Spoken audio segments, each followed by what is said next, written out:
ஓம் சைராம், ஜெய் சைராம். என் அன்பின் சாய் குடும்ப உறவுகளே, நீ யாருடைய ஆரோக்கியத்திற்காக பிரார்த்தித்து கையெடுத்து என்னை கும்பிட்டு அழுதாயோ அவர்கள் நிச்சயமாக ஆரோக்கியம் பெறுவார்கள். நீ தைரியமாக இரு என் குழந்தையே. லட்சியத்தை நோக்கி அசைக்க முடியாத உறுதியோடும் பொறுமையோடும் செயல்பட்டால்தான் நீ வெற்றி பெறுவாய். நீ பிறருக்கு செய்யும் தன்னலமற்ற நன்மை என்ற ஒன்றினால் உன்னுடைய கருமாக்களை நீ கரைந்து போக செய்ய முடியும். நீ ஒரு அடி எடுத்து வைத்தால் உனக்காக நான் 100 அடி வைப்பேன். இதை நீ நடைமுறைப்படுத்திப்பார். உன் பிரச்சனைகள் விரைவில் தெரிந்துவிடும். நான் உனக்கு அடிக்கடி கூறுவது, நீ செய்யும் எந்த காரியத்திற்கும் பலனை எதிர்பார்த்து செய்யாதே என்று. பிறகு அவர்களுக்கு நான் என்னையெல்லாம் செய்தேன், ஆனால் அவர்களோ எனக்கு தீங்கு இழைத்து விட்டார்கள் என்று புலம்பாதே. அவரவர்கள் செய்யும் செயல்களுக்கான பலனை நிச்சயம் அனுபவிப்பார்கள். விவேகத்தை கடைப்பிடி. தெய்வ பக்தியோடு நீதிக்கு கட்டுப்பட்டு வாழ முயற்சி செய். இதனால் நீ என்றும் தாழ்ந்து போக மாட்டாய். தீமையை சகித்துக்கொள்.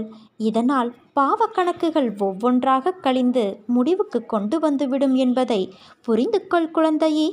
துன்ப நிலை மாறி இன்ப நிலையை நீ அடையப் போகின்றாய். உன் நிலையை உன் சாயப்பாவான நான் மாற்றியமைப்பேன். உன் கரத்தை நான் பலப்படுத்துவேன். நம்பிக்கையோடு காத்திரு. இது நிச்சயம் நிறைவேறும். நீ ஏன் ஒரு சிறிய விஷயத்தை கூட பெரிய விஷயமாக பார்க்கிறாய்? அனுசரித்து போக வேண்டும் என்று சொல்கிறேன். பொறுமையை கையாண்டு வாழ்பவர்கள் வாழ்க்கையை ஜெயிப்பதற்கு பிறந்தவர்கள். ஒருவர் உன்னை எந்த வகையில் அலட்சியப்படுத்தினாலும் அதை நீ உன் மனதிற்குள் எடுத்துக்கொள்ளாதே. புறக்கணிப்பு என்ற இடத்தில்தான் உனக்கான சரித்திரம் உருவாகிறது. அந்த இடத்திலிருந்துதான் நீ விருட்சமாக வளரப்போகிறாய். நான் மட்டுமே அனுசரித்து போக வேண்டுமா என்று நினைக்காதே. நீ இப்படி நினைத்தால், இப்படியே இருந்தால் இறுதியில் சண்டையிலும் வாக்குவாதங்களிலும் தான் முடியும். அமைதியாய் இருப்பது சிறந்தது. பல பிரச்சனைகளிலிருந்து உன்னை காக்கும் கவசமாய் அது விளங்கும். அமைதியாக உன்னை நீயே தியானித்துக்கொள். ஒரு அமைதியான பூங்காவனம் உன் மனதில் பூக்கும். நிம்மதி தென்றலாய் வீசும்.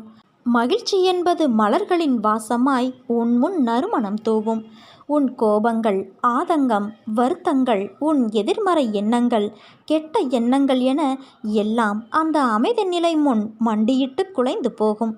அதனால் இப்போதுள்ள சூழலில் உன்னை காக்கும் கவசம் அமைதிதான். அதை நீ கடைப்பிடித்து வா. உன் வாழ்வு இனிமையாகும். வாக்குவாதங்கள் என்றைக்கும் எதற்கும் தீர்வு அல்ல குழந்தையே. அதை நீ ஒருபோதும் செய்யாதே. ஒருவர் உன் முன் செய்கின்ற செயல் பிடிக்கவில்லை என்றால் தன்மையாக சொல்லிப்பார். கேட்கவில்லை என்றால் அவர்களை விட்டு விலகிவிடு. அவர்களிடம் வாக்குவாதங்கள் செய்தால் உன் நிம்மதிதான் பறிபோகும். அதற்கு என்றைக்கும் நீ இடம் கொடுக்காதே. நீ ஜெயமாக எல்லா செல்வ வளங்களையும் பெற்று சீரும் சிறப்புமாய் நல்ல பெயரோடு நிம்மதியான வாழ்க்கையை வாழப்போகிறாய். நீ நம்பிக்கையோடு இருந்தால் நல்லதே நடக்கும். சாயிருக்க பயமேன்.